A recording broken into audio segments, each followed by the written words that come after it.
Allora, direi che siamo in live, vediamo come di consueto se StreamYard ovviamente ci dà qualche segnale di vita. Tra parentesi, siamo puntualissimi, direi che ci siamo e quindi bentornati su Parresia. Allora, oggi parliamo di un argomento un po' fuori, ma molto trasversale dal focus del canale Parresia.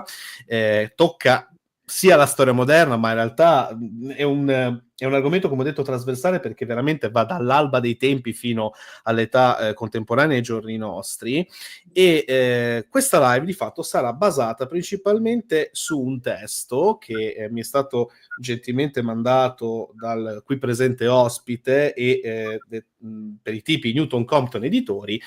Cannibali dagli Aztechi a Jeffrey Dahmer di Antonio Maccioni, che io saluto perché è l'autore del testo, e quindi io ti ringrazio veramente tanto per essere qui presente con noi, per averci dedicato questo tempo. Ciao Antonio. Grazie a te Luca e buonasera a tutto il tuo pubblico. Allora, dunque, partiamo da un presupposto meramente tecnico. A casa di Antonio c'è un temporale enorme, quindi se vedrete un po' laggare o qualche interruzione, non vi preoccupate, è una cosa normale. Nel caso si dovesse staccare la linea dell'ospite, comunque, insomma, continuiamo tranquillamente. È il bello della diretta, come si suol dire nell'ex tubo catodico. Detto questo, quindi parliamo oggi di antropofagia. È un argomento di fatto sia di carattere storico che di carattere antropologico e non solo. È veramente interdisciplinare ed è anche molto interessante sia da un punto di vista per l'appunto inerente a fatti realmente accaduti nel passato, ma anche ciò che dal passato viene tratto per creare quello che attualmente è la cultura pop, il true crime e quant'altro, cioè anche serie, film, racconti che sono diventati estremamente famosi, specialmente nel corso dell'era contemporanea. Tu oltretutto ne parli, dedichi praticamente l'ultima parte del libro a tutte queste argomentazioni, veramente interessantissime, tra l'altro. Un libro, se posso dire, ce lo siamo detti anche fuori live, veramente scorrevole, quindi molto bene. Tra l'altro so che hai fatto anche un libro sulle macchine di tortura. Io, come dire, come formazione, anzi deformazione professionale, insomma, me ne sono occupato. Tu fai sì con la testa, evidentemente hai fatto anche tu le tue ricerche su di me, però a questo punto, insomma, iniziamo a parlarne. Com'è il fenomeno, che cos'è anzi il fenomeno dell'antropofagia, perché l'hai studiato, perché viene studiato. Io qua agevolo le tue slide e quindi ti lascio la parola. Ovviamente ogni tanto interverrò come di consueto nelle nostre live, quindi prego Antonio. Assolutamente, come ci siamo detti anche appunto prima della diretta, ogni tuo riferimento per questo percorso sarà assolutamente importante e motivo di arricchimento, ecco, anche perché l'argomento è, al di là di ciò che si potrebbe pensare, magari di primo acchito o anche da profani, un argomento piuttosto ampio che merita letture davvero diverse. La questione da cui partiamo è però perché è importante, perché può essere significativo studiare il cannibalismo e parlare di cannibalismo. Intanto perché è un fatto storico. Il cannibalismo si è presentato nel corso della storia, dalla preistoria fino ad arrivare alla modernità e a tempi più recenti, e quindi è un fatto che si è effettivamente manifestato. Ma non è solo questo. È interessante ed importante parlarne perché con il cannibalismo noi possiamo davvero, forse più che in altri casi, riflettere su quello che è il confine tra la veridicità della fonte e quindi anche della notizia accreditata poi dallo storico e la funzione della propaganda. La funzione della propaganda prima di tutto come strumento del potere, di un potere costituito oppure di un potere che sia anche di natura semplicemente culturale, non necessariamente statale o religiosa. Quindi il cannibalismo come fatto storico è questo, non è solo un evento della storia, ma è anche una chiave di lettura proprio di questo discorso qui, cioè qual è il confine tra la veridicità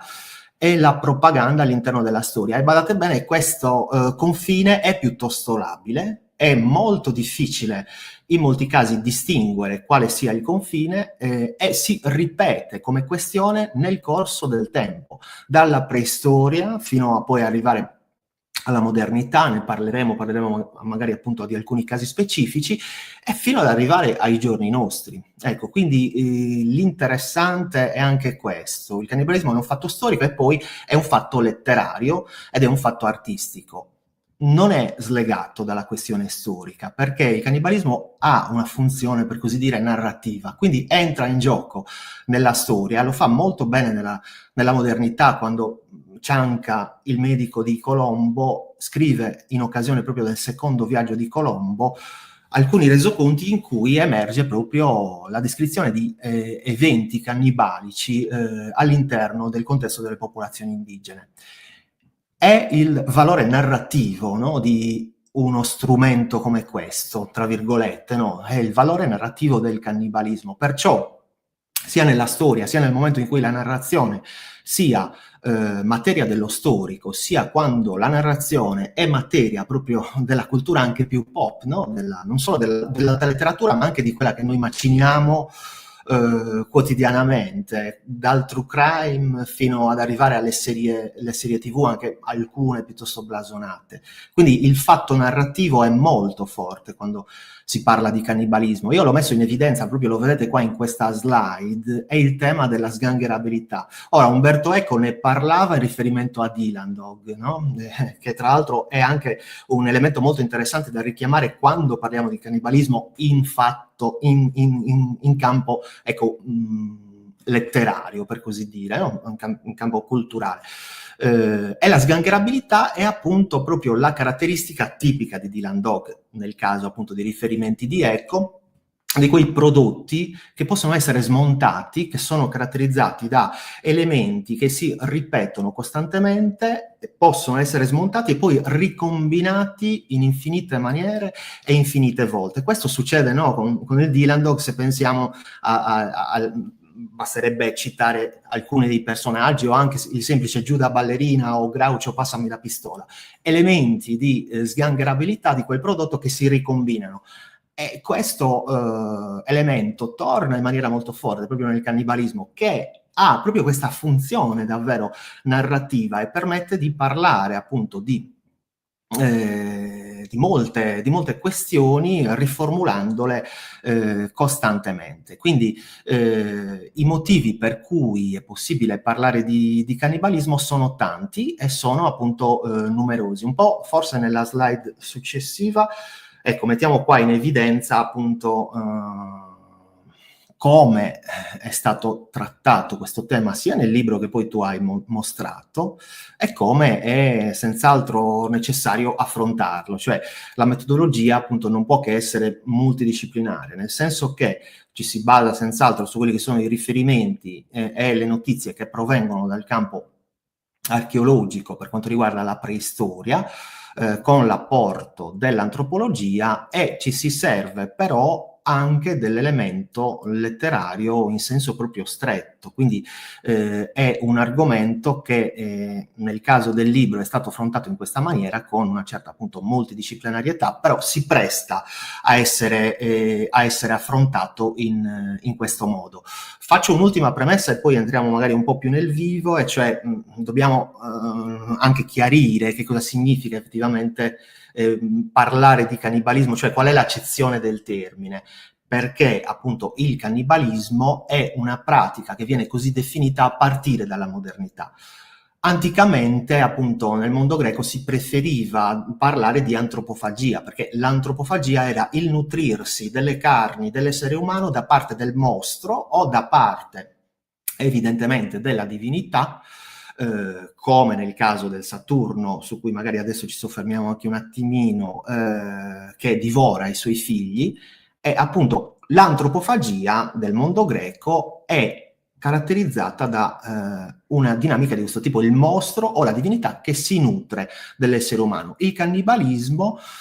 è un'accezione, poi vedremo da dove ha origine, che si riferisce in maniera un po' più ampia alla dinamica nella quale un individuo di una determinata specie si nutre di un altro individuo appartenente alla stessa specie. Ciò che avviene poi di fatto in natura, in diverse circostanze, ciò che poi viene riferito anche al caso appunto dell'essere umano. E questa è appunto una premessa senz'altro significativa da tenere presente. Se andiamo un po' avanti, allora, qui intanto iniziamo a dare alcuni confini. Ho messo un po' in evidenza nel titolo della slide quella che è la definizione di cannibalismo rituale alimentare e terapeutico. Per quale motivo? Perché poi richiama un po' anche quella che è la struttura del libro, ma non solo perché richiama la struttura del libro, perché esistono naturalmente diverse forme di cannibalismo, cioè le motivazioni più forti che hanno spinto alla pratica cannibalica sono poi motivo di definizione di quello che è il cannibalismo, di volta in volta rituale, se legato a dinamiche di ritualità anche in campo religioso piuttosto preponderanti, oppure più semplicemente alimentare o anche terapeutico, come incredibilmente vedremo nel caso del Medioevo e anche della modernità, per esempio con la mumia, con il liquamento d'uomini o con appunto quello che era il vinage ottenuto dai corpi dei santi, come appunto lo stesso Sant'Antonio o San Bernardo. Ecco, quindi definizioni diverse a seconda di quelle che sono le motivazioni che spingono al cannibalismo. Queste definizioni ovviamente ce le hanno date gli antropologi, Arens tra i tanti, però sono state date in maniera diversa e noi ovviamente non ci atteniamo nello specifico, io non mi attengo ad alcuna scuola particolare, ma le utilizziamo così come categorie distintive. Ecco, senza diciamo necessariamente attribuirgli una rigidità che non avrei io stesso nemmeno le competenze di attribuire. Le richiamo in questo caso parlando di cannibalismo nel mondo preistorico, perché appunto gli archeologi che cosa ci hanno detto e ci hanno dimostrato in molti casi? Che il cannibalismo è una pratica che effettivamente si è ripetuta nel corso della storia, adesso citiamo alcuni casi, nel corso della preistoria, adesso citiamo alcuni casi, e si è ripetuta in maniera incredibilmente sistematica talvolta. Non posso non fare naturalmente anche in questo caso una notazione, un po' anche perché il tema che a me interessa particolarmente, cioè il rapporto anche tra il fenomeno culturale, letterario e poi anche la sua ricezione, per così dire, mediatica anche all'interno della cultura popolare. Se voi vedete anche questa immagine che è tratta dal sito internet del Natural History Museum di Londra, quindi un'istituzione piuttosto seria, direi scientifica, ecco, dove opera appunto la dottoressa Bello, che ha lavorato anche con pubblicazioni molto recenti, risalenti al 2024, proprio sulla grotta di Coke nel Somerset inglese, e sicuramente non possiamo non notare quello che è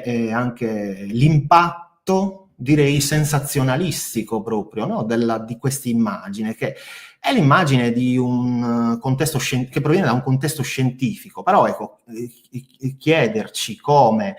questi antichi popoli appunto e perché si mangiassero gli uni con gli altri ha sicuramente un richiamo emotivo molto forte, anche nei confronti di noi semplici, diciamo così, lettori. Questo ovviamente è motivato dal fatto che il cannibalismo è un tabù tra i più profondi e tra i più, diciamo, così anche per certi versi respingenti della storia dell'umanità. Lo è stato nel tempo, motivo per cui ha avuto questa forza anche narrativa nel corso della storia, è motivo per cui appunto lo è ancora oggi per noi, motivo per cui un editore come Newton Compton, dicendocela in maniera molto anche così prosaica, può produrre un libro come questo e andare incontro al pubblico contemporaneo anche con una certa attrattiva e con una certa fascinazione. Non lo dico perché l'ho fatto io, ma perché il prodotto editoriale di fatto guarda a questo, e non possiamo non notarlo, ma è la stessa motivazione di fondo che c'è dietro un'immagine come questa, che proviene da un campo scientifico ben più alto, direi, e ben più anche accreditato. E questo lo notiamo senz'altro, però entrando nello specifico, la dottoressa Bello e la sua equipe di ricercatori che cosa ci dice riguardo alla grotta di Cook? Che appunto nel Somerset inglese, e lo richiama poi questo cranio, no? Questo cranio che è uno dei crani levigati, proprio rinvenuti all'interno della grotta, le ossa e i frammenti delle ossa di un consistente numero di individui presentavano segni di macellazione e in alcuni casi anche proprio i segni della dentatura, tutte circostanze che hanno portato a prima ipotizzare e poi effettivamente definire in maniera piuttosto anche sicura la presenza di eventi proprio cannibalici. Nello specifico qui la coppa cranica si pensa che venisse utilizzata proprio o per bere un liquido che poteva essere misto a sangue o altri prodotti organici, però senz'altro all'interno di una dinamica rituale. Quindi non un cannibalismo, ecco, strettamente alimentare, ma un cannibalismo evidentemente rituale, all'interno di una ritualità su cui poi ci sarebbe ovviamente da indagare, e i limiti qui dell'archeologia ovviamente sono evidenti. L'antropologia naturalmente cerca di dare delle interpretazioni, ma non è possibile ovviamente nel caso della preistoria spingersi oltre. Quindi parliamo in questo senso di cannibalismo rituale. Ne parliamo nel caso della grotta di Cook, che tra l'altro è un luogo interessante perché ci troviamo nel Somerset inglese ed è proprio qui che nell'Ottocento si diffonde anche una sorta di turismo delle grotte. Siamo ovviamente nel tempo anche della rivoluzione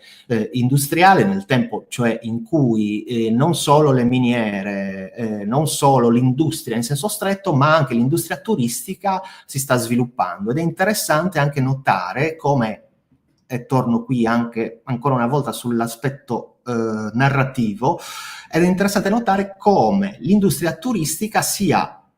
legata a un sito poi archeologico preistorico come quello della grotta di Cook. Mettiamo qui in evidenza anche alcuni altri casi, il caso dei Neanderthal, appunto decine di migliaia di anni in cui evidentemente durante appunto il periodo che va dai 200.000 grosso modo ai 30.000 anni fa si presentano appunto delle tracce di cannibalismo, che in questo caso distinguiamo tra cannibalismo endogamico e cannibalismo esogamico. Che cosa significa? Allora, proprio nel caso dei Neanderthal si è più volte sollevata questa questione, cioè il cannibalismo poteva essere praticato o su individui appartenenti allo stesso gruppo, e quindi un cannibalismo più endogamico, oppure su individui appartenenti a gruppi esterni, e quindi un cannibalismo esogamico. Questa circostanza si è molto ben rappresentata, tornando un po' indietro nel Paleolitico, nel caso proprio di Grandolina in Spagna, dove appunto 800.000 anni fa, le tracce del cannibalismo si aggirano appunto le prime intorno a 1 milione di anni fa, ecco 800.000 anni fa, in quel caso si parlava appunto di cannibalismo esogamico, e nello specifico di quella che è considerata come la prima grande guerra preistorica, in cui l'atto cannibalico sarebbe stato praticato su individui appartenenti a una comunità o a più comunità esterne, come atto evidentemente non solo alimentare, e con molte probabilità rituale. Usiamo il condizionale perché ovviamente è molto difficile, lo è per gli specialisti, figuriamoci poi per chi tratta questa materia con un atteggiamento divulgativo, definire quelli che sono i confini. Però è interessante che queste categorie noi già, insomma, un po' le assimiliamo, le richiamiamo adesso, parlando di preistoria, perché sono le stesse categorie filtrate, rimasticate in maniera differente, proprio quello dell'endogamico e dell'esogamico, che tornano in maniera molto forte con la questione dell'alterità nell'epoca moderna. E il loro esordio è proprio qua, a segnare anche, per così dire, quella che è una continuità, no? Una sorta di filo rosso che sulla questione narrativa del cannibalismo poi ci porta fino ad arrivare ai giorni nostri. E poi citiamo qui anche il caso di Charterhouse Warren, cioè ancora un massacro e una disumanizzazione, un caso dell'età del bronzo, sempre nel contesto inglese, che richiama il cannibalismo esogamico, quindi pratiche antropofagiche su individui appartenenti a comunità esterne. Ecco. Possiamo andare avanti e qui così questa è l'occasione anche per soffermarci un po' sulla scelta iconografica, perché qua vediamo un'immagine anche molto, molto rappresentativa, no? della pratica proprio antropofagica di Goya. Questo è Saturno che divora i suoi figli, in un dettaglio particolare. All'inizio del nostro percorso abbiamo visto Rubens, stesso soggetto, Saturno che divora i suoi figli, cioè quella divinità appunto romana, il dio crono-greco, da alcuni associato per via di consonanza al Moloch dei Cananei, è una divinità che si nutre nello specifico appunto dei propri figli, rappresentando quello che è l'atto proprio antropofagico. Ma il Saturno di Goya è un Saturno piuttosto, per così dire, spaventoso, no? È un Saturno spaventoso, spaventevole, anche spaventato, direi, nel senso che ha questi occhi sgranati, e l'immagine in pieno romanticismo è appunto così molto anche evocativa e rievocativa rispetto al Saturno di Rubens, un Saturno classico, un Saturno composto, che in quel caso l'abbiamo visto all'inizio del nostro percorso, era una figura piuttosto anche, per così dire, altezzosa, molto anche diciamo solenne nel suo atto antropofagico. Qui è un Saturno anche, per così dire, sembra travolto dalle sue stesse emozioni, e rappresenta molto bene quella che è la presenza dell'antropofagia nel mondo antico, perché gli antichi in molte circostanze all'interno appunto del mondo greco hanno richiamato proprio la pratica antropofagica da parte dei mostri, da parte delle divinità. È il caso nell'Odissea di Polifemo, dei Lestrigoni, delle sirene, anche se le sirene poi non vengono nello specifico nell'Odissea descritte come entità che praticano cannibalismo, ma la mitologia successiva gli ha attribuito effettivamente questa caratteristica. Quindi si passa appunto da quello che è il cannibalismo reale al cannibalismo mitico, e qui proprio nel mondo greco, se andiamo avanti dovremmo vederlo, non tanto in questa slide che è così un po' una slide di passaggio, sì, esatto, in questa slide dove prima con i presocratici e poi con Erodoto nel caso dei massaggetti, vediamo come già appunto nel mondo greco la questione della alterità, e qua c'è il valore narrativo della pratica cannibalica e antropofagica, emerge appunto con tutta la sua forza e con tutta la sua pregnanza, perché nel caso appunto proprio qui del relativismo dei presocratici, ci si riferisce a un popolo, no? Quando un massageta desidera una donna, appende la faretra dinanzi al carro di lei e le si unisce senza timore. Non hanno prestabilito nessun limite di età, ma quando uno è diventato molto vecchio,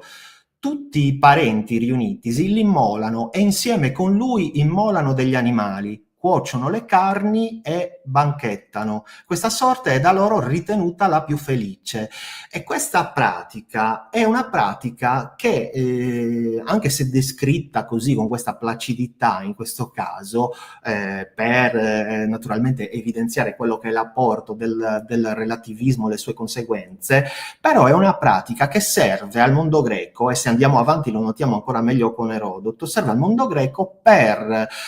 definire quella che è la estraneità al mondo umano, al mondo del genere umano, di coloro che praticano il cannibalismo e l'antropofagia, appunto, il cannibalismo in questo caso, nel senso proprio del termine, cioè chi si dedica a questa pratica non può essere considerato un essere umano, non può far parte, se andiamo più avanti lo vediamo anche nella slide successiva, Luca, che è questa in cui appunto un passo delle storie ritorna ancora una volta sui massaggetti in una maniera un po' più, diciamo, cruda e un po' più così anche con una modalità anche che colpisce noi stessi lettori diciamo della modernità, e qui appunto l'altro viene descritto come cannibale perché deve essere evidentemente estromesso da quella che è la comunità e da quelle che sono le caratteristiche riconosciute del genere umano. Nella storia si ripete, lo abbiamo già detto, lo diremo in più modi, si ripete più volte, perché il cannibale è sempre, o quasi sempre, il barbaro, l'eretico, il selvaggio, anche l'avversario politico. Nella contemporaneità, con tutti i distinguo che poi dovremmo necessariamente prendere in considerazione, però anche nella contemporaneità, quando parliamo di guerra civile russa, quando parliamo di assedi a Leningrado, a Stalingrado, quando parliamo di Cina, stiamo sempre richiamando questa questione e dobbiamo sempre tenerla presente. Al di là poi diciamo, della descrizione più o meno cruda di queste pratiche che ci provengono dalle fonti che esistono e che quasi in tutti questi casi che poi richiamo all'interno del libro sono accreditate, non da me ma da contesti appunto accademici o comunque un po' più strutturati. In questo caso Erodoto, ancora sui massaggetti, cosa ci dice? Che i massaggetti squartano i genitori e se li mangiano perché pensano che l'essere sepolti nei propri figli sia la più bella della sepoltura. Invece se qualcuno lo facesse in Grecia, cacciato in bando, morirebbe con infamia, come autore di cose turpi e terribili. E questo fatto è assolutamente molto ben rappresentato in questo passaggio. Andiamo avanti. Sì, guarda, se posso intervenire, o meglio, non io, ma Sì. Lorenzo del canale Incontri di Storia aggiunge di ricordarsi che per i massaggeti il cavallo era un elemento vitale come gli uomini, era un caso quindi di antropofagia trasposto al mondo animale. Molto interessante questa parte. Proseguiamo qui e giustamente un altro utente, per l'appunto, diceva: cominciamo a disintegrare la scaletta. L'incontro tra europei e indigeni del Pacifico portò a molte leggende antropofagiche, quanta verità e quanta leggenda. Ecco, mica solo quelli del Pacifico, ma pure quelli dell'Atlantico. Però parliamone appunto qui, poi aggiungerò anche io qualche cosa, perché queste sono veramente vecchie rimembranze del mio primo esame di civiltà indigene mesoamericane, dove appunto una parte era proprio legata a questo argomento, dove appunto il primo neologismo di cannibalismo inizia proprio da qui, cioè da dopo la conquista di Colombo. Prego, Antonio. Certamente sì, perché appunto proprio nel caso di Colombo nel 92, poi in particolare con Cianca nel 93, iniziamo a parlare di popoli cannibali, così come vengono individuati dalle fonti. Il contesto ovviamente nel quale ci collochiamo è quello delle scoperte geografiche, è quello di un'Europa che si sta naturalmente espandendo oltre i consueti noti confini geografici, territoriali, e insieme a questa espansione territoriale c'è anche un'espansione di natura economica, ovviamente, e c'è un'espansione di natura culturale, e questa espansione qui è all'origine della nuova narrativa che del cannibalismo si farà da questo momento in poi. C'è un'immagine qui che proponiamo, è una opera di Théodore de Bry, che poi accompagna, insieme a tutta un'altra serie di opere, il testo di Hans Staden, che è un marinaio di origini tedesche, che intorno alla metà del Cinquecento si ritroverà appunto ad essere rapito da un popolo indigeno nelle Americhe, nello specifico appunto in Brasile, farà dei racconti abbastanza raccapriccianti proprio delle pratiche di questi popoli, e di questo popolo in particolare, che è il popolo dei Tupinambá. Questa è la copertina di una recente edizione, un libro che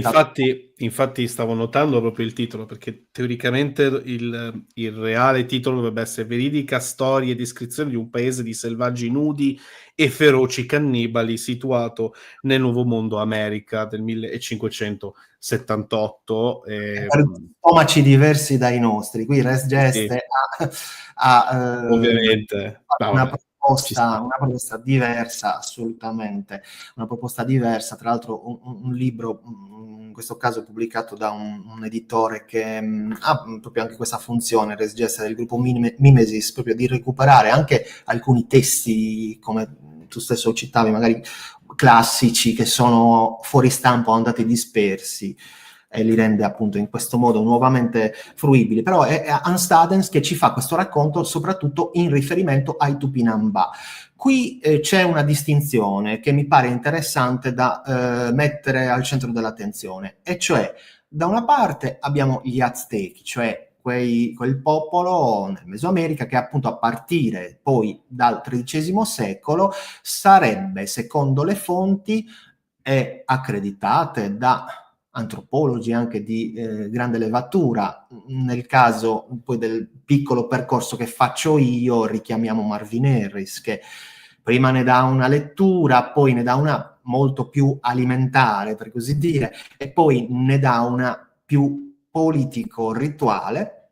Però ecco, sono questi antropologi qui che accreditano le fonti e ci dicono che gli Aztechi praticavano appunto sacrifici di massa, e nello specifico nel caso degli Aztechi il rituale era quello del cuore che veniva levato al sole, ed è molto ben rappresentato all'interno di questa immagine che proviene dal codice Maya-Becchiano. La particolarità di questa rappresentazione è che è un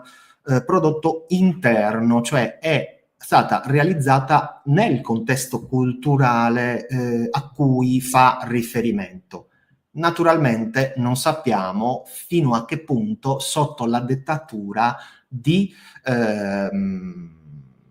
conquistadores o comunque di figure che potevano in quelle condizioni e in quelle circostanze dettare, no? Lo dico così proprio brutalmente che cosa rappresentare. Qui ci sono dei dibattiti, delle controversie anche riguardo a un'immagine come questa, però è certamente rappresentativa di ciò che è sia nelle fonti e di ciò che è poi, secondo la Vulgata, il rito proprio del cuore elevato al sole, che vediamo qui proprio estratto dal corpo di un individuo, di un essere umano, per poi essere innalzato alla divinità. L'altro caso, quindi un cannibalismo che ha una funzione politico-militare, perché nel caso degli Aztechi, e ovviamente non solo rituale, perché nel caso degli Aztechi ci troviamo in un contesto di scontri continui tra comunità e poi in senso lato tra popoli, come sappiamo. Ecco, poi nel caso dei Tupinambá la pratica è ciò che dicevo prima, è interessante notare questa differenza, perché nel caso dei Tupinambá parliamo appunto di rituali cannibalici esogamici, anche in questo caso esogamici, riprendendo i termini dei nostri scienziati che si occupano della preistoria, e in questo caso il nemico era interessato proprio da un processo di assimilazione all'interno della comunità. Veniva introdotto molto spesso, in alcune circostanze proprio andava anche a sostituire il guerriero che era stato perduto perché ucciso, addirittura in alcune circostanze ne sposava o comunque si accompagnava alla donna del guerriero ucciso, e dopodiché proprio all'interno di un graduale processo di assimilazione veniva ucciso e diveniva poi cibo letteralmente all'interno di pratiche antropofagiche. E questo rituale di assimilazione del prigioniero di guerra di cui ci raccontano in riferimento ai Tupinambá è, diciamo, anche molto interessante e molto rappresentativo, non solo per le particolari circostanze storiche, ma perché proprio ci dice quella che è la funzione costante del cannibalismo, inteso anche come concetto, cioè l'assimilazione dell'altro che viene rivalorizzato all'interno del mio corpo, di un corpo che poi è protagonista di questa pratica. Questo processo è un processo assolutamente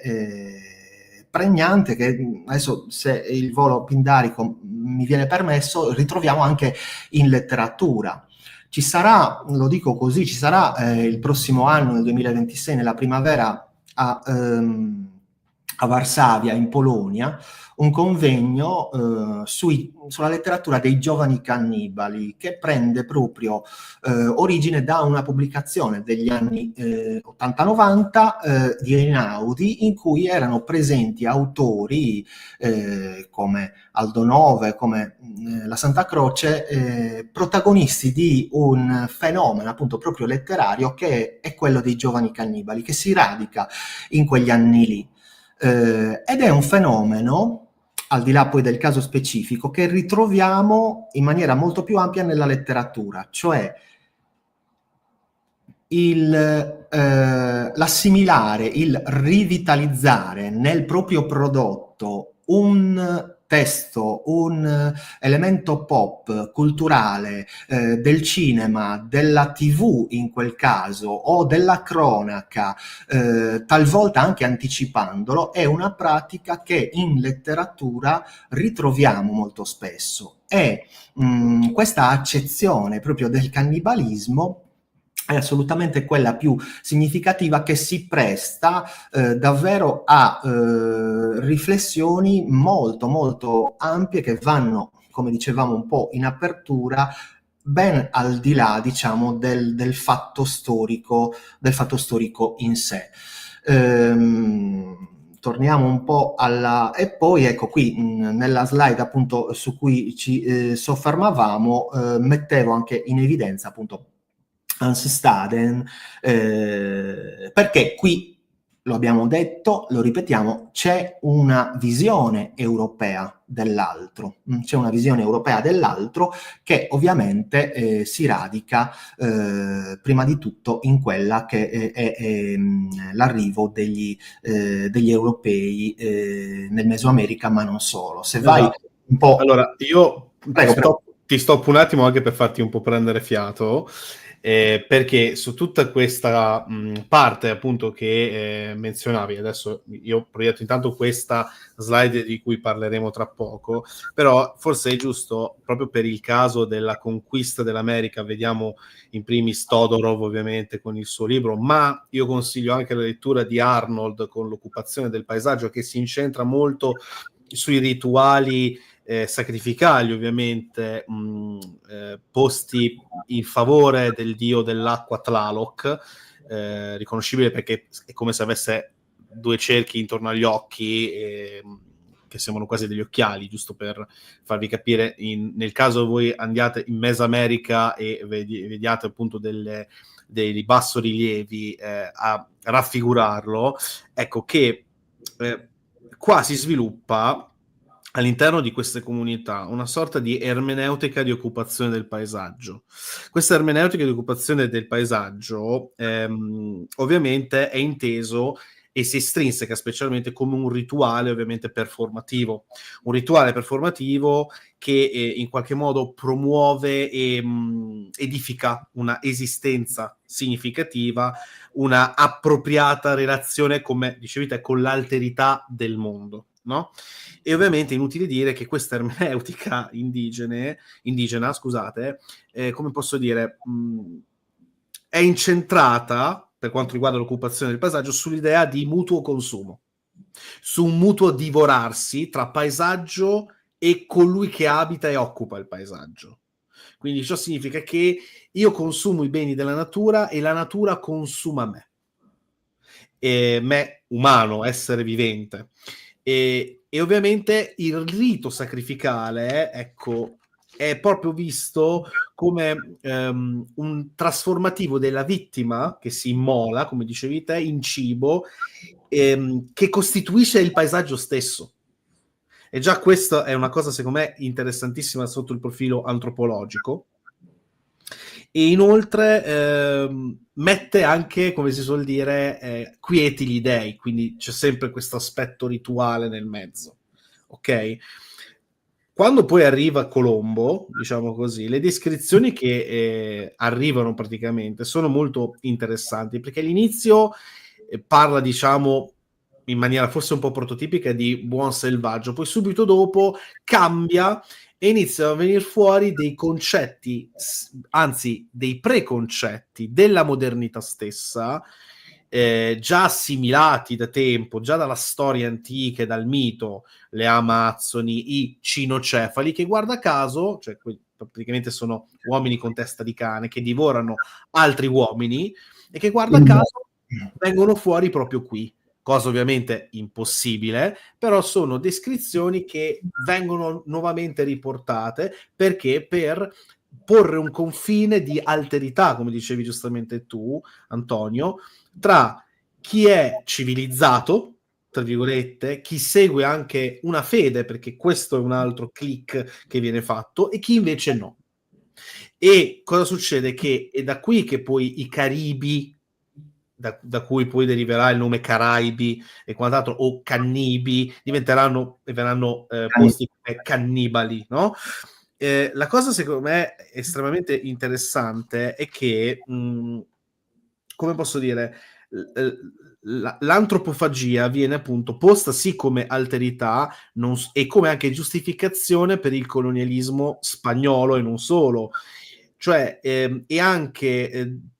già in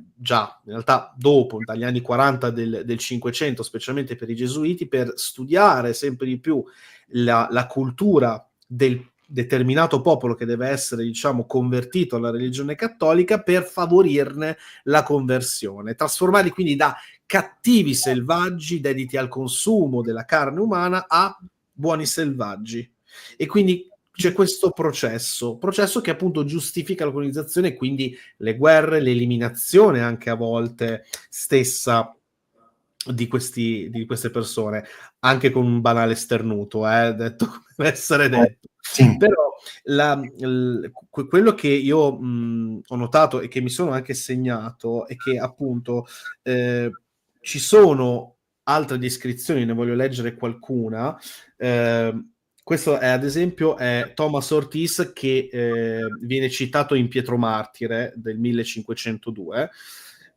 Mangiano carne umana sulla terraferma e sono, vabbè, fanno cose brutte con la S, più di qualsiasi altra generazione. Sono sporchi come i pidocchi, i ragni e i lombrichi crudi.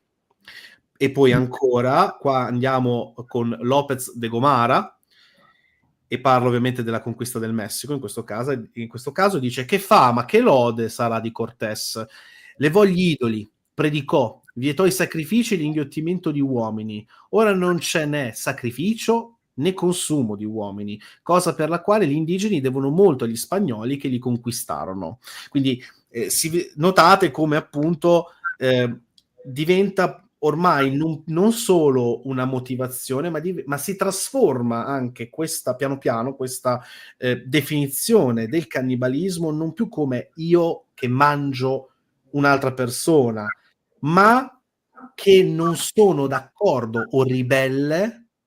verso una determinata cultura, verso un determinato stato che mi sta colonizzando. Questo è quello che è veramente interessante, tant'è che io qua mi sono segnato anche questa cosa: gli spagnoli legalmente non potevano conquistare, diciamo, regioni popolate da uomini, nemmeno da barbari. Qua si riprende la bolla di Paolo III, Sublimis Deus.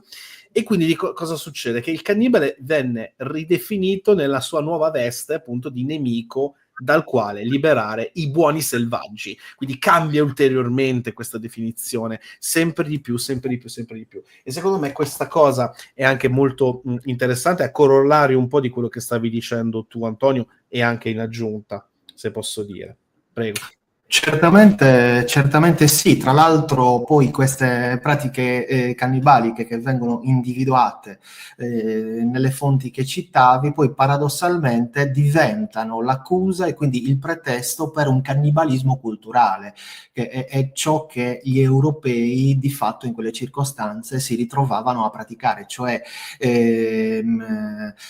superare in qualche modo quelle che erano le culture dei nativi e rielaborarle all'interno di una diffusione della cultura europea, del cristianesimo, in quel caso nel contesto delle Americhe. E questa questione diventerà però un motivo anche di dibattito all'interno non solo della ricostruzione per così dire cronacistica, ma anche all'interno della filosofia in senso stretto, perché sarà poi, come mettiamo qua in evidenza con questa slide, Michel de Montaigne tra coloro ovviamente che metterà il dubbio e porrà in dubbio la brutalità e l'essere selvaggi, l'essere meno esseri umani, l'essere barbari di popoli come questi rispetto appunto ai popoli europei, e lo fa citando una canzone che è questa. Ci dice: posseggo una canzone composta da un prigioniero in cui si trova questo tratto: che vengano pure arditamente tutti quanti e si radunino per mangiarlo. Mangeranno così al tempo stesso i loro padri e i loro avi, che hanno servito di alimento e di nutrimento al suo corpo. Questi muscoli, dice, questa carne e queste vene sono i vostri, poveri pazzi che siete. Non vi rendete conto che vi è ancora la sostanza delle membra dei vostri antenati. Assaporateli bene, vi troverete il sapore della vostra stessa carne. Qui andando poi a richiamare quella che era appunto la pratica endogamica del anche divorarsi, la pratica endogamica, in questo caso esogamica, del divorarsi sostanzialmente a vicenda. Quindi la questione appunto dell'alterità associata al selvaggio, associata a colui che deve essere in qualche modo punito, asservito, combattuto e ricondotto all'interno di un altro ordine, si ripropone appunto in maniere diverse nel cuore del Cinquecento. Andiamo avanti perché, ecco, in questo caso c'è una delle ultime, forse, riferimenti proprio alla questione delle Americhe. Questa è l'Insula Cannibalium che non è poi seicentesca se non sbaglio, ma richiama un episodio ovviamente centrale dell'arrivo di Colombo a San Salvador, 1492, con le caravelle da una parte e dall'altra il caos di questi popoli che cercano disperatamente di difendersi, ed è incredibile e insomma notevole come questa diversità sia stata qui resa dall'artista in una maniera davvero esemplare, perché vediamo da una parte qualcuno che di fatto cuoce dei corpi al fuoco, dei corpi appesi, dei corpi fatti a pezzi, quindi un richiamo iconografico effettivamente lampante alle pratiche cannibaliche, il caos, perché c'è una diversità anche di atteggiamenti e di circostanze che vengono rappresentate, dall'altra l'ordine perfetto dei rematori, delle caravelle, di coloro che arrivano portando appunto la cultura, la civiltà in un contesto che è un contesto fatto di degenerazione anche sociale, di degenerazione alimentare, di degenerazione appunto a vari livelli. E questa raffigurazione è davvero a livello iconografico molto rappresentativa e molto rievocativa, cioè ci dice molto di ciò che gli europei immaginavano, e del modo in cui gli europei immaginavano appunto la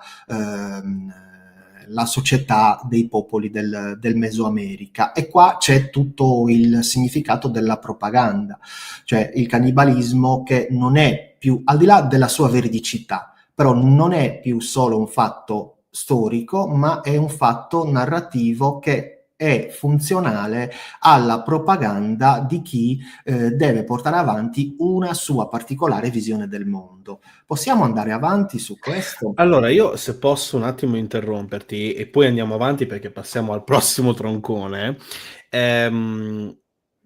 All'interno di fatto di ciò che è il cannibalismo rituale, anzi già metto il prossimo troncone così siamo già pronti. All'interno di ciò che è il cannibalismo rituale, qua giustamente un utente scrive: prendetene, mangiate tutti, questo è il Ma mio ci corpo. Infatti ci torneremo. Io posso intanto un po' anticipare, magari se per te va bene, Antonio, poi ci ritorniamo. La pratica di fatto dell'Eucarestia è, se posso dire, un modo un po' simbolico, quasi, passami il termine, un cannibalismo in effigie, ok? Un rituale cannibalico in effigie dove appunto in maniera endogamica, perché no, sì, endogamica, cioè significa all'interno, in questo caso della comunità dei fedeli, si consuma il corpo di Cristo, che poi è anche corpo di Dio, quindi si entra nella anche teofagia, cioè il mangiare, in questo caso ovviamente in maniera simbolica, qualcosa che diventa corpo di Dio. Chiaro è che cosa viene fuori, ovviamente, tutta la questione della transustanziazione, poi con la riforma protestante della consustanziazione, e quindi insomma tutte queste situazioni qua. Però di fatto il rito dell'Eucarestia, sia nel pane che nel vino, che diventano rispettivamente corpo e sangue, è di fatto un atto riferito a un cannibalismo ovviamente simbolico, ok? Adesso non andate per favore nelle chiese del vostro parroco ad indicarlo, mi vuoi far mangiare, mi vuoi far essere cannibale. Però di fatto stiamo parlando anche da un punto di vista storico, religioso e antropologico di questo, di una simbologia interna comunque alla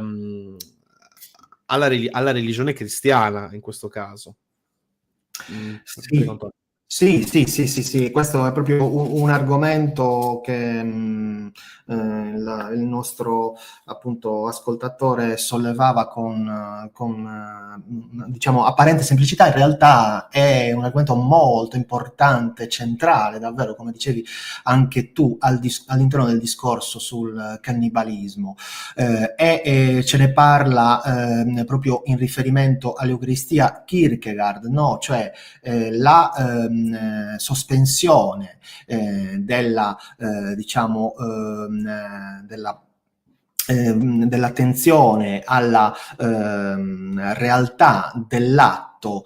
cannibalico nel caso dell'Eucaristia è per Kierkegaard motivo di salvezza dalla disperazione, cioè quella disperazione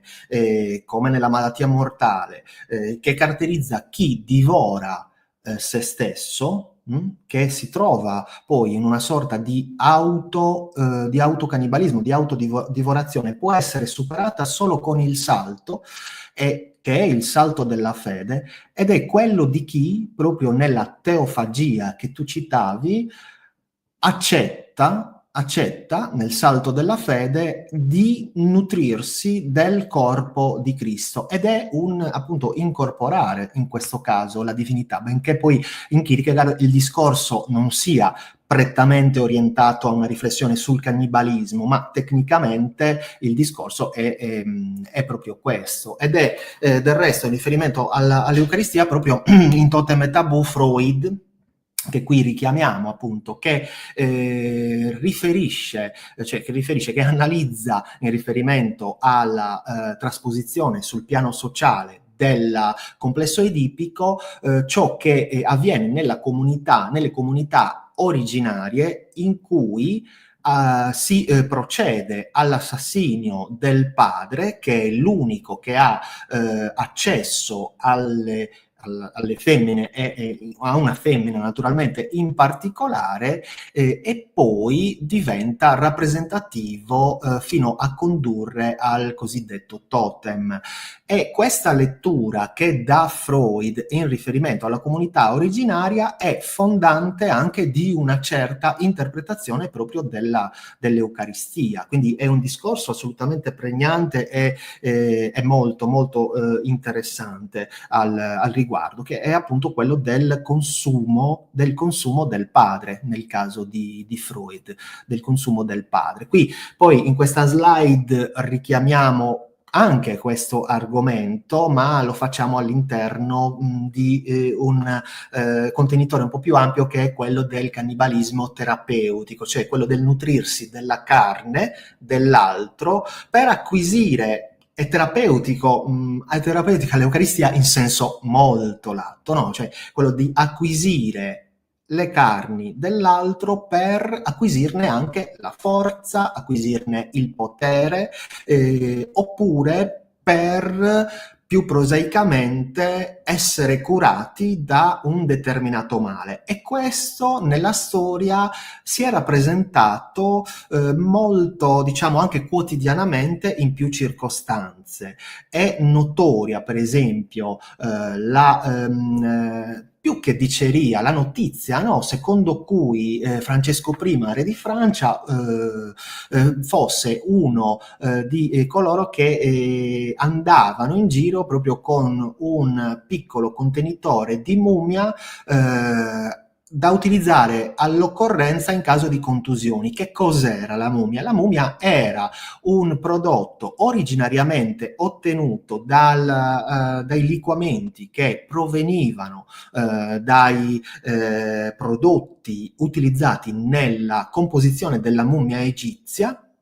e che poi si trasforma pian piano nel corso degli anni e dei secoli in carne umana essiccata, cioè dal liquamento che proveniva molto probabilmente dalla pece utilizzato per confezionare la mummia, diventa carne umana letteralmente essiccata, tanto che è notizia, ne parla per esempio anche Luca Dante, su cui io non mi sono soffermato a lungo in riferimento proprio ai Borboni, ma non solo, a diversi episodi della storia europea che io richiamo marginalmente, però richiamiamo, per esempio nel libro c'è un capitolo dedicato alla ritirata di Napoleone dalla Russia, però ecco, nel caso di Dante, per esempio, si richiamano quelle circostanze in cui anche durante le esecuzioni di piazza, o meglio, in seguito alle esecuzioni di piazza, si faceva anche scempio proprio dei corpi per andare a ottenere attraverso la lavorazione e poi la conservazione la mummia che a partire dal 500 in particolare, già prima ma soprattutto nel 500, lo sarà addirittura secondo alcune fonti fino ai primi anni del Novecento, quindi fino a tempi recentissimi. Ecco, si andava a confezionare questo prodotto che si diceva avesse dei poteri curativi. Sarà soltanto appunto la Pharmacopoeia Universalis, che si diffonderà intorno alla seconda metà del Settecento, a iniziare da un punto di vista scientifico a mettere al bando prodotti come la mummia, dicendo insomma questo prodotto non è esattamente curativo, ma anzi può essere poi motivo e causa di diffusione di ulteriori malattie e addirittura epidemie. Però c'è un riconoscimento e un'accettazione abbastanza conclamata e abbastanza corale di questi prodotti fino a tempi abbastanza recenti. E il caso di Francesco I è assolutamente rappresentativo. Ancora qui torniamo sulle colonizzazioni marginalmente e richiamiamo anche le crociate parlando di cannibalismo di sopravvivenza, perché il cannibalismo è anche un cannibalismo di tipo non solo appunto rituale, non solo terapeutico, non solo alimentare, ma è anche un cannibalismo di sopravvivenza, cioè alimentare in un modo particolare, cioè determinato dalla necessità di nutrirsi, di trovare nutrimento in circostanze estreme. È proprio il caso della ritirata della grande armata di Napoleone nel 1812 dalla Russia, è uno di questi casi, ma nella storia ce ne sono stati tanti, anche nel caso delle crociate, siamo insomma in quel tempo che intercorre appunto di grande confusione sulle vie per l'Oriente tra la prima e la seconda crociata, in cui vi sono fenomeni di crociate improvvisate come quella legata a Pietro l'Eremita che porteranno appunto queste diciamo orde talvolta anche di disperati o comunque di persone in condizioni di marginalità sociale che davanti appunto alla fame che imperversa si ritrovano a nutrirsi dei corpi dei loro compagni morti, di ciò che incontrano, addirittura a fare scempio all'interno dei cimiteri. È questa che è una notizia proprio che è riferita al caso delle crociate, è una delle caratteristiche appunto del cannibalismo di sopravvivenza, come nella zattera della Medusa, che se non sbaglio dovremo trovare eccola qua, nell'immagine successiva, un'opera anche questa che insomma rappresenta con i toni estetici del romanticismo di Théodore Géricault la condizione in cui un gruppo di naufraghi si ritrova a cercare l'attenzione di quella imbarcazione che si vede molto lontano all'orizzonte e molto probabilmente sono loro stessi protagonisti di atti antropofagici che circolano nei racconti che si fanno su questo episodio, benché Géricault all'interno di quest'opera, La zattera della Medusa, non vada direttamente a rappresentare appunto atti di cannibalismo. Possiamo andare avanti, Luca? Qui ci spostiamo su un territorio che è decisamente più recente, siamo nell'Ottocento. Questa tra l'altro è l'immagine che compare, è lui, sì, e che compare nella Sì, compare anche in copertina. Non per scelta mia, anche questa è una scelta dell'editore, però abbastanza rappresentativa, perché questo è il caso di Alfred Packer, che divenne intorno alla metà dell'Ottocento un caso anche mediatico piuttosto dibattuto nel contesto degli Stati Uniti. Siamo qui nel tempo della espansione del grande sogno americano, che rivelerà con grande incredulità dei loro stessi protagonisti e del popolo statunitense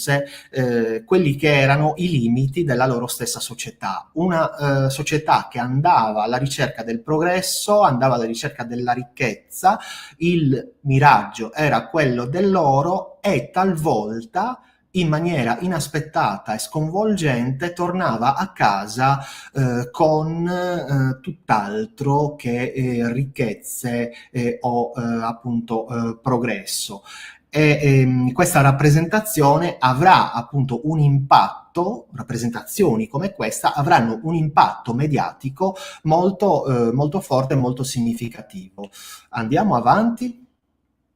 E qui c'è un caso che è proprio quello di Franklin, dell'Erebus e della Terror, un altro caso di cannibalismo, di sopravvivenza, in cui che diventerà anche qui una vicenda mediatica. Sì. Una vicenda mediatica. Nel senso che allora non solo, ma diventerà parte anche di una serie, anzi la prima stagione della serie The Terror sarà incentrata proprio su questo fatto, la seconda stagione invece riguarderà più il folklore giapponese, quindi le yurei, quindi un'altra cosa ancora, però ecco, su questo caso è molto interessante perché ci sono, tra l'altro trattato, devo dire, a metà strada tra qualcosa di fantastico e qualcosa invece di effettivamente reale, quindi è molto interessante questa vicenda perché è realmente accaduta per cercare il cosiddetto passaggio a nord-ovest. Per cercare il cosiddetto passaggio a nord-ovest, esatto, quindi è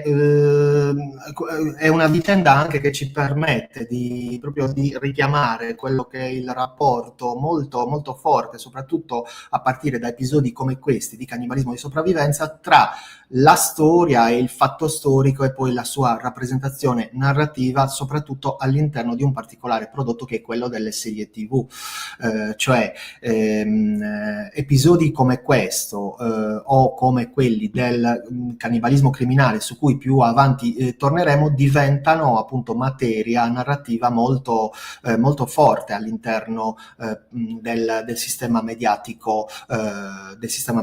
contemporaneo e del nostro sistema mediatico attuale, per così dire. Andiamo avanti. Qui ancora appunto troviamo un riferimento al passato che però già ci apre a un valore differente, un valore diverso del cannibalismo, che è quello della nascita della criminologia, e cioè delle interpretazioni che del cannibalismo si daranno in tempi che vanno appunto dalla seconda metà dell'Ottocento fino ai giorni nostri. La bestia del Gévaudan questa è una rappresentazione appunto dell'epoca, stiamo parlando del Settecento in questo caso, una rappresentazione, un'immagine inglese che con lo humor nero si riferisce, con questa signora insomma molto ben abbigliata e poi tutto il resto che potete vedere sul suolo e intorno, e con lo humor inglese richiama appunto la vicenda di bestie come la bestia del Gévaudan che imperversavano in questo caso nella campagna francese, nelle campagne francesi di una particolare località francese, andando a mietere le loro vittime. Perché è interessante questo fatto qua? Perché anche da un punto di vista iconografico richiama quella che è la bestia che va a mietere le sue vittime e rievoca la figura del lupo mannaro, del licantropo, benché poi nel caso della bestia del Gévaudan non si parlasse espressamente di licantropia. Lo si farà nel caso di Peter Stubbe e di Gilles Garnier in Francia, ma ancora nella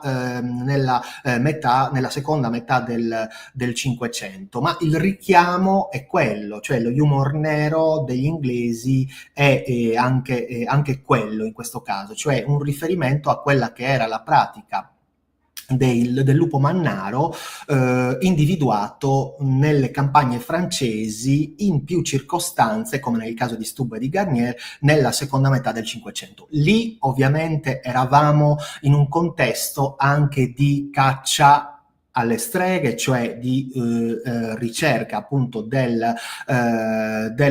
colpevole, identificandolo come capro espiatorio e attribuendogli delle caratteristiche di alterità anche in quel caso rispetto alla vulgata religiosa dominante che era quella appunto del cristianesimo e generalmente del cristianesimo cattolico, ma non necessariamente solo appunto cattolico, cioè il lupo famelico che, come nel caso di Garnier o come nel caso di Stubbe, attraverso un unguento come Garnier o una particolare cintura magica, e qui da un punto di vista narrativo c'è l'oggetto che conferisce appunto i poteri e il potere superiore, e attraverso questo oggetto, l'unguento o la cintura magica, il licantropo può esercitare la sua ferocia andando a nutrirsi di esseri umani, talvolta e più che talvolta spesso bambini, e tra l'altro anche questo aspetto è significativo diciamo nell'impianto narrativo del cannibalismo, perché io adesso qui vi richiamo la iconografia che abbiamo utilizzato in apertura con Saturno che si nutre dei suoi stessi figli, cioè questo interrompere il ciclo non solo cosmico ma più in particolare il ciclo della vita attraverso proprio il nutrimento del piccolo è proprio un topos narrativo che si ripete anche in questi fatti di cronaca, perché poi il cannibalismo dei licantropi è un fatto di cronaca prima di tutto, al di là poi della veridicità, no? Ma è un fatto di cronaca e si ripete sempre, spesso, quello stesso meccanismo che è il meccanismo del mito. Certo.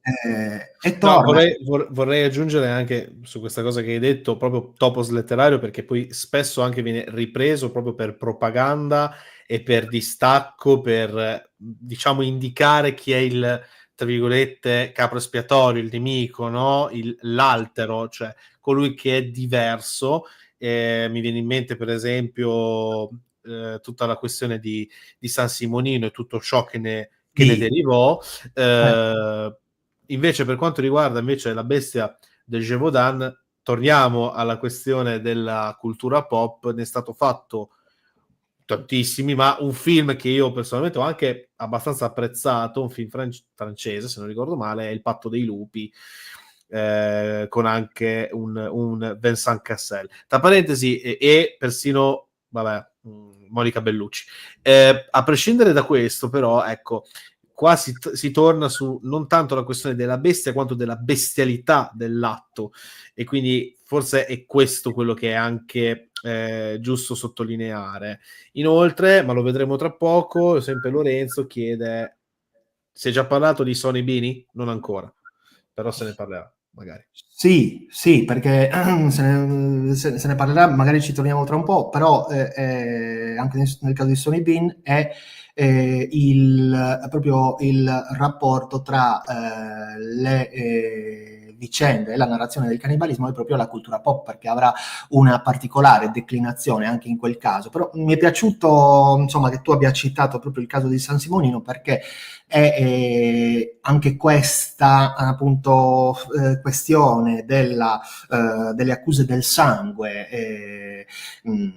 che si diffonderà insomma a partire dal XIII secolo, ma poi si ripeterà in molte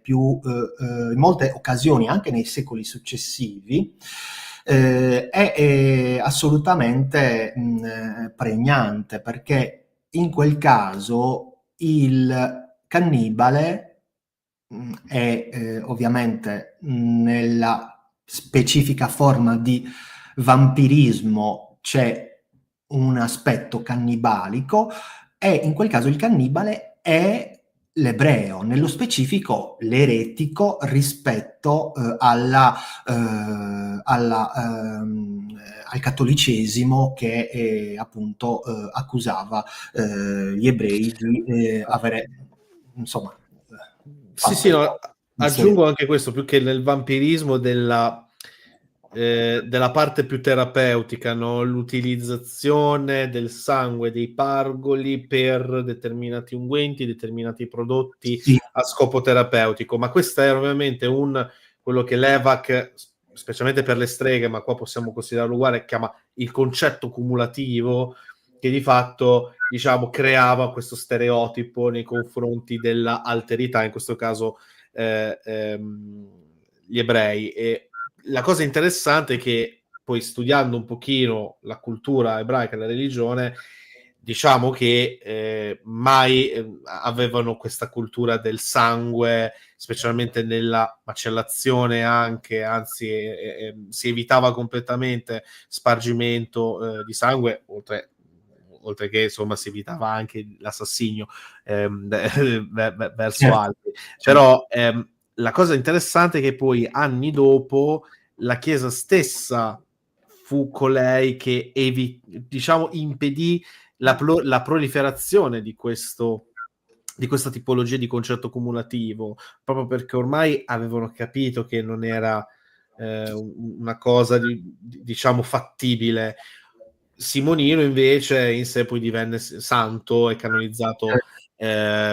poco dopo, tra parentesi, qualche anno dopo.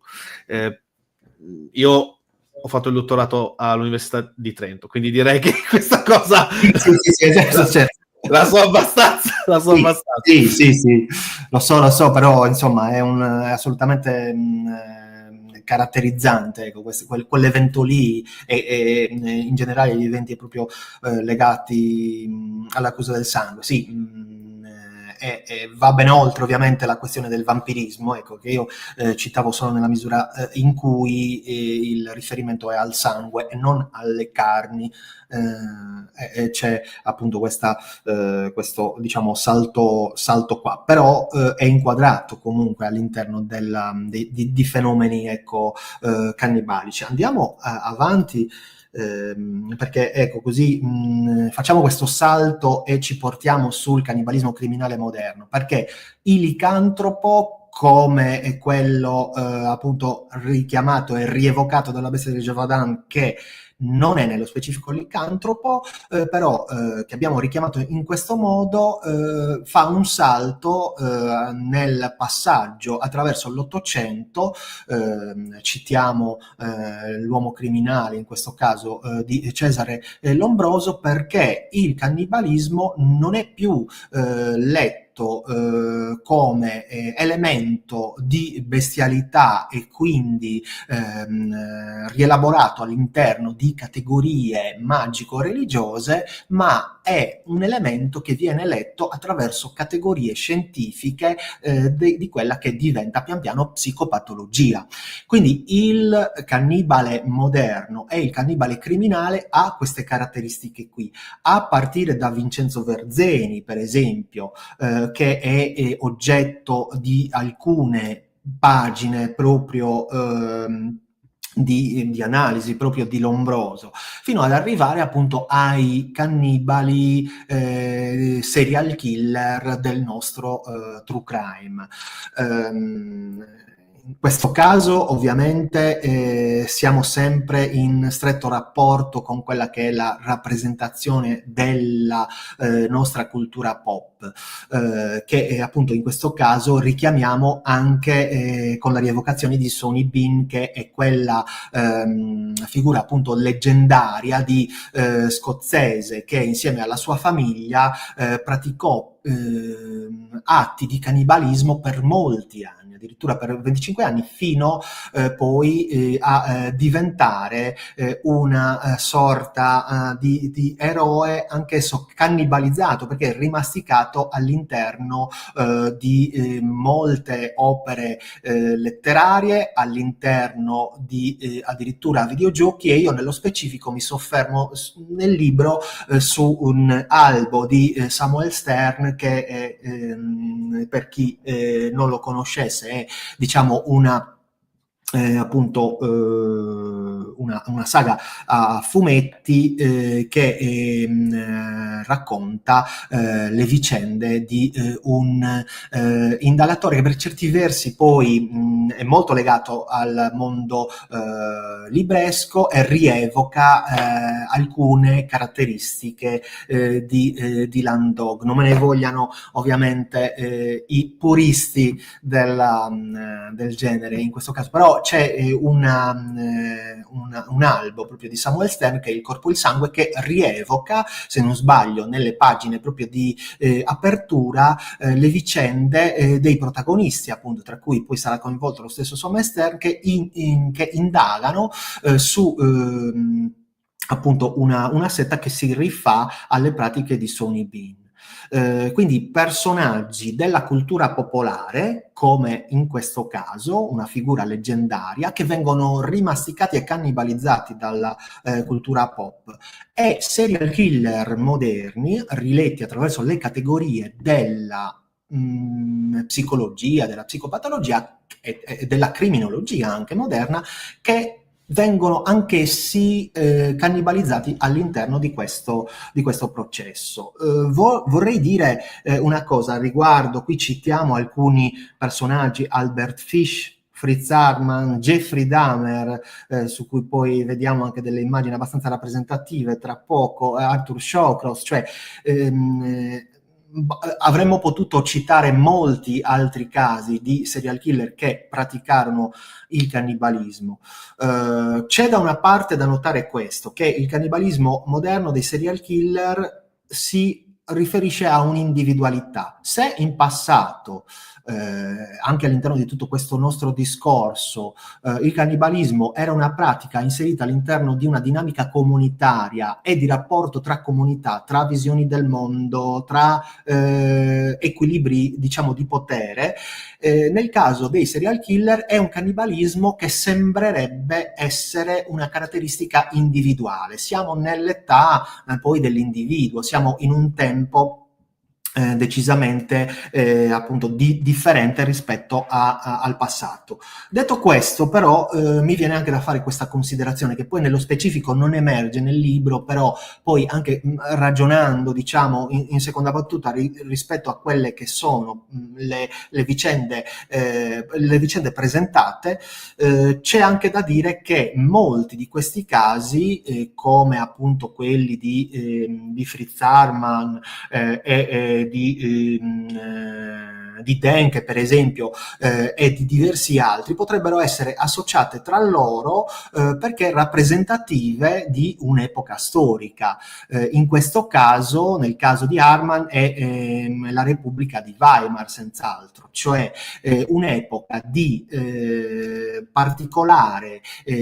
difficoltà da un punto di vista sociale, da un punto di vista economico-finanziario, da un punto di vista culturale, perché c'è appunto una emergenza di tipo economico, c'è una confusione anche di genere e di tipo sociale, e c'è anche una pressione mediatica che porta a interpretare vicende come quelle di questi serial killer omicidi come rappresentative di un momento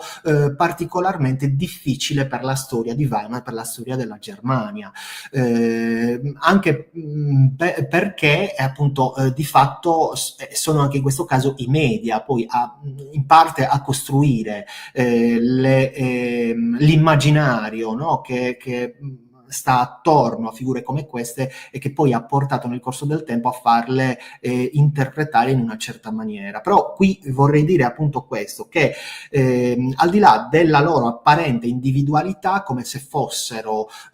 delle monadi travolte dalla loro, diciamo, da una psiche ovviamente turbata e malata, in parte, e questo non può essere ovviamente motivo di giustificazione, però in parte sono anche espressione di un momento culturale particolare come quello della Repubblica di Weimar, ma potremmo parlare della società capitalista americana, ecco, quando parliamo di Dahmer, e in questo caso della Repubblica di Weimar, che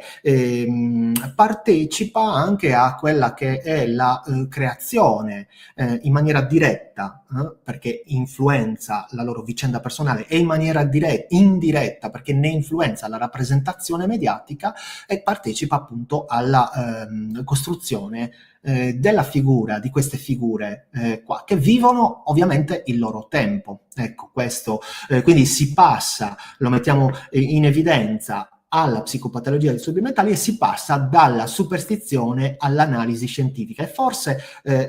proprio nella slide successiva vediamo una raffigurazione proprio proveniente appunto da uno screenshot di una persona rassicurante, direi. Una persona assolutamente rassicurante, sembrerebbe, facendo appunto confronti fotografici, abbastanza fedele rispetto all'immagine reale di Jeffrey Dahmer, che è poi nel libro richiamato come diciamo emblematico di quella che è la infinita riproducibilità cinematografica, ma non solo, del serial killer moderno, che oggi noi, adesso qui lo vediamo appunto sempre in un dettaglio della locandina di Monster, è assolutamente rappresentativo ed emblematico della presenza di figure come Jeffrey Dahmer all'interno della narrazione attuale, della narrazione contemporanea. Se vai nella slide successiva, però, mi permetto anche di fare queste considerazioni, un po' le faccio all'interno del libro, le ripropongo anche se solo accennandole qui, cioè il tema del cannibalismo ci permette, ovviamente non ci soffermiamo, non mi soffermo in un libro come questo che aveva tutt'altro intento, però ci permette anche di ragionare su quella che è poi la particolare dinamica delle comunicazioni e anche della realtà dei social network a cui tutti partecipiamo, cioè questa bulimia di comunicazione e questa continua ricerca appunto del contatto e dell'incontro filtrato attraverso i social network, e non solo attraverso i social network, è assolutamente rappresentativo di quella che è di quello che è l'impatto proprio concettuale del cannibalismo nei nostri giorni. Tra l'altro è un argomento, è un tema che incredibilmente è ritornato particolarmente attuale, lo è stato, poi con questa carrellata l'abbiamo visto nel corso della storia, lo è stato in più occasioni, però oggi è vero che troviamo appunto una attenzione nei confronti di questo fenomeno che è dimostrata da davvero mille prodotti editoriali, prodotti dell'industria cinematografica, ed è, direi, assolutamente significativa, senz'altro legata, e per lo più questo ci dicono i sociologi, legata al tempo di crisi che stiamo vivendo, perché l'attenzione per fenomeni estremi come questo, per fenomeni di tabù, per fenomeni che mettono in discussione la nostra stessa umanità, andandone a individuare o a ipotizzarne i confini, perché il cannibale è l'ultraumano, è assolutamente tipica dei tempi di crisi quali quello a livello sociale ed economico che senz'altro stiamo vivendo. E i prodotti editoriali, la narrativa che mette al centro un tema come questo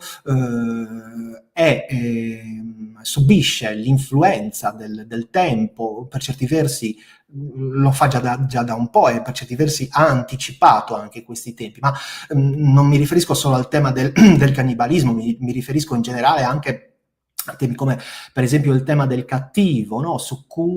Del cattivo anche in senso lato, su cui la nostra semiotica sta riflettendo in maniera assolutamente molto attenta. Anche in questo caso proprio il prossimo convegno dell'Associazione Italiana di Semiotica sarà proprio su questo tema qua, il cattivo, previsto per, se non sbaglio, per i primi proprio giorni di dicembre. Quindi un tema che non è ecco, solo oggetto di una attenzione di una certa industria di consumo, no? A cui poi il libro stesso di cui stiamo parlando a cui si richiama, ecco. Però è uno dei temi davvero, direi, epocali, ecco. Questo sicuramente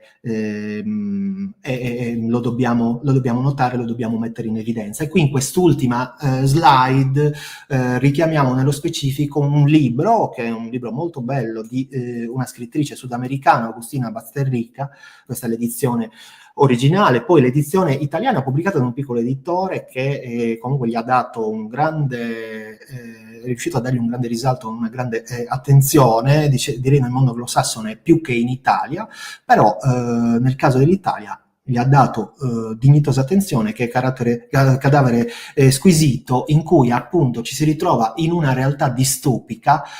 dove i protagonisti e un protagonista, Marco Steio in particolare, è un addetto all'interno dell'industria della carne che non è più l'industria della carne animale, ma l'industria della carne umana, in un mondo che si è capovolto, dove la carne animale è veicolo di malattie e viene messa al bando anche dalla normativa e dalla legislazione in maniera anche piuttosto rigida e perentoria, e dall'altra la carne umana che diventa appunto materia di prodotto industriale e elemento appunto alimentare anche di prima scelta in alcuni casi. Un affresco davvero direi epocale anche questo, perché richiama molte questioni proprio con quella che è la caratteristica, direi, richiamando il nostro riferimento di apertura, della sgangherabilità del tema del cannibalismo, e cioè di prestarsi a interpretazioni, a letture molto diverse tra loro in una maniera davvero illuminante. E questa realtà distopica della quale Agustina Basterrica ci parla è la realtà del capitalismo in cui tutto si è ormai capovolto, ecco. Molto bene, allora, detto questo, che dire, è stata una bellissima disamina spero che appunto al nostro pubblico sia piaciuto, e chiedo ovviamente al nostro pubblico di, come di consueto, mettere il like, condividere, iscrivervi al canale, perché comunque ultimamente, diciamo, non c'è così tanta partecipazione, e mi piacerebbe veramente tanto che queste, non so neanche se considerare lezioni, però insomma, o piccoli seminari, però sempre, diciamo, molto interattivi tra almeno me e l'ospite, o gli ospiti e voi, siano sempre più condivisi, perché veramente ci sono anche degli spunti estremamente interessanti che potrebbero di fatto far convolare in ulteriori live interessantissime. Per quanto riguarda invece l'argomento di oggi, io vi ricordo che, insomma, se volete approfondire o comunque avere un'infarinatura abbastanza buona della tematica dell'antropofagia, qua il libro di Antonio Maccioni, Cannibali, dagli Aztechi a Jeffrey Dahmer, per i tipi, Newton Compton, editore. Quindi, insomma, dateci un'occhiata, leggetelo, e insomma, e poi magari dite a me o all'autore, insomma, come vi è sembrato. Vengono citate oltretutto un sacco di altre persone che appunto hanno costellato, insomma, questa tematica nel corso della storia, sia reali che controparti fittizie. Vedi appunto Sweeney Todd viene per l'appunto menzionato, e non solo, l'incidente delle Ande, quindi tanti altri. Assolutamente sì, anche in quel caso avremmo potuto richiamare la vicenda, insomma, dell'opera letteraria, del film, no? Che è stato anche in anni recentissimi ottenuto. Però permettimi di dire, Luca, questa cosa in riferimento a quello che è il tuo anche, diciamo, progetto culturale di questa piattaforma, che è sicuramente degno di grande attenzione, e devo dire in altri episodi raggiunge dei livelli che vanno ben oltre la mia modesta partecipazione in questa puntata qui. Ciò che mi sembra molto interessante è l'aspetto proprio anche dialettico e dialogico di questa piattaforma, perché in tempi in cui il prodotto, chiamiamolo così, editoriale, o comunque il prodotto su internet, viene confezionato in una maniera davvero artefatta fino all'eccesso, secondo canoni che ormai molto probabilmente stiamo anche superando, mettere invece al centro il dialogo, il dibattito, anche la possibilità di una dimenticanza o di un errore o di un appunto o di una annotazione che viene fatta, come molto spesso tu fai e hai fatto anche in questa circostanza, arricchendo quello che è il discorso e anche il dialogo di chi poi è ospite della trasmissione. E questa attenzione proprio anche questo dare spazio alla possibilità di errore, alla possibilità anche di vulnerabilità e di fragilità che è tipica del dialogo, direi che è degna appunto di attenzione, di essere coltivata e di essere appunto valorizzata proprio direi in questi termini, perché il dialogo, il discorso merita sempre anche attenzione e rispetto, perché c'è dietro il coraggio, no, di chi lo porta avanti. E quindi ti ringrazio appunto per questa opportunità, perché per me è stata molto stimolante, e davvero è stato un grande piacere. No, ma sono io che ringrazio te, perché insomma ci hai dato una panoramica anche abbastanza approfondita in questa ora e 36 minuti, che secondo me varrebbe veramente, veramente tanto. Poi ovviamente Giorgio qua la verità però non hai parlato delle isole del Pacifico, ma se ne parla comunque nel libro. Nel caso guardati che cosa ha scritto Antonio nel libro che oggi abbiamo presentato, ma specialmente che è stata la base per questa live. Ora, prossimo appuntamento, se non ricordo male, venerdì prossimo si andrà avanti con la fase francese o franco-svedese della guerra dei 30 anni, quindi mi raccomando, rimanete rimanete insomma connessi, perché ci stiamo avvicinando verso anche la fine di questo lungo viaggio, con non solo la prossima live ma anche un'altra successiva che ci sarà a luglio, dove analizzeremo più che altro le varie paci che sono state poi poste a conclusione della guerra dei 30 anni. Io a questo punto ringrazio ovviamente Antonio Maccioni per la partecipazione, ringrazio voi che ci avete ascoltato e ci rivediamo una prossima live ancora qui su Paresia. Arrivederci a tutti, ciao Antonio e grazie. Grazie a tutti, grazie Luca.